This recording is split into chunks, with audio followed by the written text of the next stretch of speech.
അയൽ രാജ്യമാണെങ്കിൽ പോലും ഒരിക്കലും ഒരു വിശ്വസിക്കാവുന്ന പാർട്ണറായി ചൈനയെ ഇന്ത്യ കണ്ടിട്ടില്ല. 67 യുദ്ധവും അതിനുശേഷം നിരന്തരമായ അതിർത്തി കയ്യേറ്റവും സംഘർഷവും പലതരത്തിലുള്ള നയതന്ത്ര ബന്ധത്തിലെ പാളിച്ചകളും ഒക്കെ ചൈനയുമായിട്ടുണ്ട്. ഇപ്പോഴത്തെ ഒരു സാഹചര്യം എന്ന് പറയുന്നത് അധിക തീരുവയുമായി ബന്ധപ്പെട്ട് അതിനെ മറികടക്കാനുള്ള ശ്രമങ്ങളുടെ ഭാഗമായി തന്നെയാണ് ഇന്ത്യ ഇപ്പോൾ ചൈനയുടെ തോളിൽ കൈയിടുന്നത്. പക്ഷേ എപ്പോഴും ചൈനയ്ക്ക് ചൈനയുടേതായ താല്പര്യങ്ങളുണ്ട്. സ്വാഭാവികമായിട്ടും ഇന്ത്യയുമായി ഒരു ചങ്ങാത്തം ഉണ്ടാക്കുന്നെങ്കിൽ, വ്യാപാരം ഉണ്ടാക്കുന്നെങ്കിൽ ചൈനയ്ക്കും അത് തുല്യ ബെനിഫിറ്റ് ഉണ്ടാകുന്നത് തന്നെയായിരിക്കും. അങ്ങനെ ഒരു ദീർഘകാല പങ്കാളി എന്ന രീതിയിൽ ചൈനയെ എത്രത്തോളം വിശ്വസിക്കാവുന്ന സുഹൃത്തായി മാറ്റാൻ കഴിയും ഇന്ത്യക്ക്, അതിനുള്ള സാധ്യത എത്ര തന്നെയാണ്? ഇപ്പോൾ ഈ ചർച്ചകൾ ലോകക്രമത്തിൽ ഉണ്ടാക്കാവുന്ന മാറ്റങ്ങൾ എന്തൊക്കെയാണ് സുനിൽ? ജിൽസി, നരേന്ദ്രമോദിയും ഷീ ജിൻപിങ്ങും കൂടിക്കാഴ്ച നടത്തുമ്പോൾ അത് ഇന്ത്യയും ചൈനയും മാത്രമല്ല അതിനെ നോക്കിക്കാണുന്നത്, ലോകമൊന്നാകെയാണ്. ഏറ്റവും പ്രധാനം അമേരിക്ക തന്നെയാണ്. കാരണം ഈ ചർച്ചയിൽ അല്ലെങ്കിൽ ഈ ഒരു ബന്ധത്തിൽ ഏറ്റവും കൂടുതൽ അസ്വസ്ഥമാകുന്നത് അല്ലെങ്കിൽ ഏറ്റവും കൂടുതൽ ശ്രദ്ധിക്കേണ്ടത് അമേരിക്ക തന്നെയാണ്. കാരണം അമേരിക്കയുടെ സംബന്ധിച്ചിടത്തോളം കഴിഞ്ഞ ഏകദേശം ഒരു 25 വർഷത്തോളമായി ചൈന ഉയർത്തുന്ന ഈ മേഖലയിൽ ചൈന ഉയർത്തുന്ന വെല്ലുവിളി നമുക്കറിയാം. അമേരിക്കക്ക് ഇന്ന് വെല്ലുവിളി ഉയർത്താൻ ഏറ്റവും കൂടുതൽ ശക്തിയുള്ള രാജ്യം അത് ചൈന തന്നെയാണ്.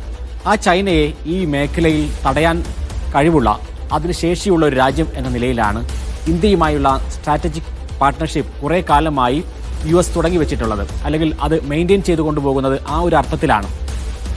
ഇന്തോ പസഫിക് മേഖല എന്ന് പറയുന്നത് ആഗോള രാഷ്ട്രീയത്തിൽ തന്നെ ഏറ്റവും നിർണായകമാണ്. അവിടെ ചൈനയെ വെല്ലാൻ ശക്തിയും ശേഷിയുമുള്ള ഒരു രാജ്യം എന്ന നിലയിലാണ് ഇന്ത്യയുമായി അമേരിക്ക കൈകോർക്കുന്നത്. സ്വാഭാവികമായും അമേരിക്കക്ക് അതിൻ്റെതായ താല്പര്യങ്ങൾ ഉണ്ടായിരുന്നു. ഇപ്പോൾ ആ ഒരു ബന്ധം വിച്ഛേദിക്കപ്പെട്ട് കഴിഞ്ഞാൽ എന്താണ് സംഭവിക്കുക എന്നത് തന്നെയാണ് ഈ ഒരു ചർച്ചയുടെ ഏറ്റവും പ്രധാനപ്പെട്ട ഒരു കാര്യം.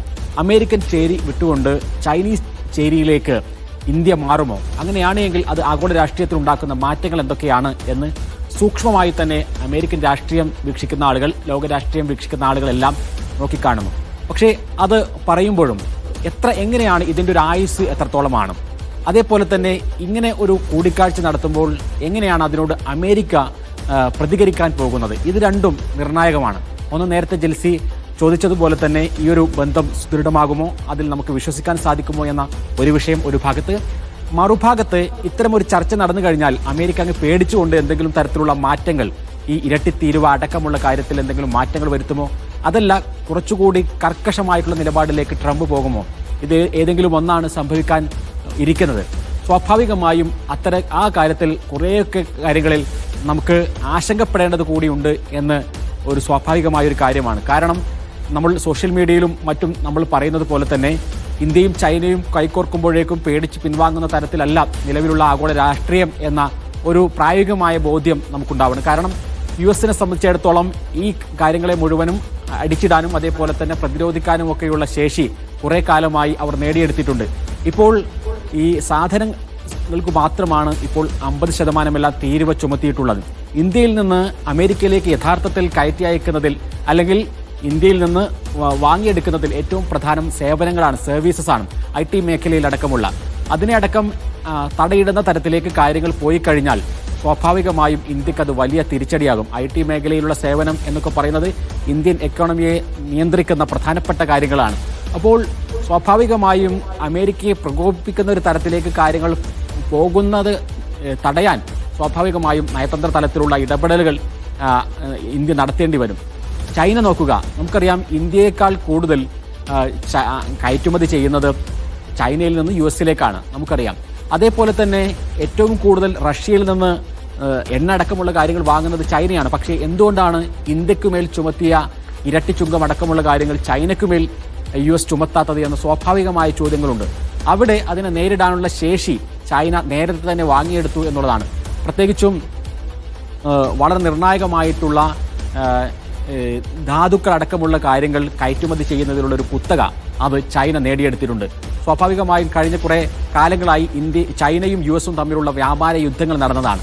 ആ ഘട്ടത്തിൽ ഇന്ന് ലോകക്രമത്തെ തന്നെ നിയന്ത്രിക്കാൻ പോകുന്ന ഇലക്ട്രിക് വാഹനങ്ങളുടെയും അതേപോലെ തന്നെ AI ചിപ്പുകളുടെയും വലിയ വ്യവസായം, അതിലേക്ക് ഉപോത്പലകമായിട്ടുള്ള ധാതുക്കൾ അടക്കമുള്ള കാര്യങ്ങൾ, അപൂർവ ധാതുക്കൾ, ആ ധാതുക്കൾ ചൈനയിൽ നിന്നും US കയറ്റി അയക്കുന്നത് നിർത്തിവെച്ചപ്പോൾ അമേരിക്കയിലുണ്ടായ വലിയ പ്രതിസന്ധികൾ, ആ പ്രതിസന്ധികൾ അടക്കമുള്ള കാര്യങ്ങളെ ഭയന്നുകൊണ്ടാണ് ഇനിയും അത്തരമൊരു കാര്യത്തിലേക്ക് കടന്നാൽ വലിയ പ്രതിസന്ധി ആ മേഖലയിൽ ഉണ്ടാകും. അമേരിക്ക പുതിയ കാലത്തിനോടൊപ്പമുള്ള യാത്രയിൽ അമേരിക്ക പിന്നിൽ പോകും എന്നതടക്കമുള്ള കാര്യങ്ങൾ കൊണ്ടാണ് ചൈനയ്ക്കെതിരെ അത്തരമൊരു നീക്കത്തിലേക്ക് US പോകാത്തത്. അതേ ആയുധം തന്നെ ഇന്ത്യക്കെതിരെയും പ്രയോഗിച്ചിട്ടുണ്ട്. കഴിഞ്ഞ ആഴ്ചയിൽ ചൈനീസ് വിദേശകാര്യമന്ത്രി വാങ്ങി ഇങ്ങോട്ടെത്തിയ ഘട്ടത്തിൽ ആദ്യമായി ചർച്ച ചെയ്ത് തീരുമാന കാര്യം എന്ന് പറയുന്നത് ഈ ഇലക്ട്രിക് വാഹനങ്ങൾക്കടക്കം ഉപയോഗിക്കുന്ന റയർ എർത്ത് ധാതുക്കൾ അത് ഇന്ത്യക്ക് നൽകും എന്ന് പറഞ്ഞുകൊണ്ടാണ്. അപ്പോൾ ഇങ്ങനെ ചൈനയുടെ പക്കൽ മാത്രമുള്ള നിരവധി വസ്തുക്കൾ, നിരവധി ധാതുക്കൾ, അതേപോലെ തന്നെ കച്ചവട സാധനങ്ങൾ, ഇത് വെച്ചിട്ടാണ് യഥാർത്ഥത്തിൽ ചൈന ഈ രാജ്യങ്ങളെല്ലാം അടിക്കാൻ പോകുന്നത്, അതിൻ്റെ മുമ്പിൽ നിൽക്കാൻ പോകുന്നത്. അപ്പോൾ കാലങ്ങളായി ചൈന ഉണ്ടാക്കിയെടുത്തിട്ടുള്ള നയതന്ത്രപരമായിട്ടുള്ള ചില കാര്യങ്ങളുണ്ട്, അതോടൊപ്പം തന്നെ സാമ്പത്തികമായിട്ടുള്ള ചില അപ്രമാദിത്വമുണ്ട്. ഇതിനെയെല്ലാം മറികടക്കുന്ന തരത്തിലേക്ക് ഇന്ത്യക്ക് പോകാൻ സാധിക്കണം. അപ്പോൾ മാത്രമേ ആ തരത്തിൽ ചൈനയെ പോലെ തന്നെ US-നെ വെല്ലുവിളിക്കാനും അതേപോലെ ഒരു ശാക്തിക ചേരിയിൽ ഉറച്ചു നിൽക്കാനും എല്ലാം ഇന്ത്യക്ക് സാധിക്കുകയുള്ളൂ. അതുകൊണ്ട് തീർച്ചയായിട്ടും അത്തരം ഒരു നീക്കങ്ങളിലേക്ക് കടക്കണമെങ്കിൽ ഒരുപക്ഷെ ഒരുപാട് വർഷങ്ങൾ കൂടി ഇന്ത്യക്ക് അധ്വാനിക്കേണ്ടതായി വരും. സുഹേൽ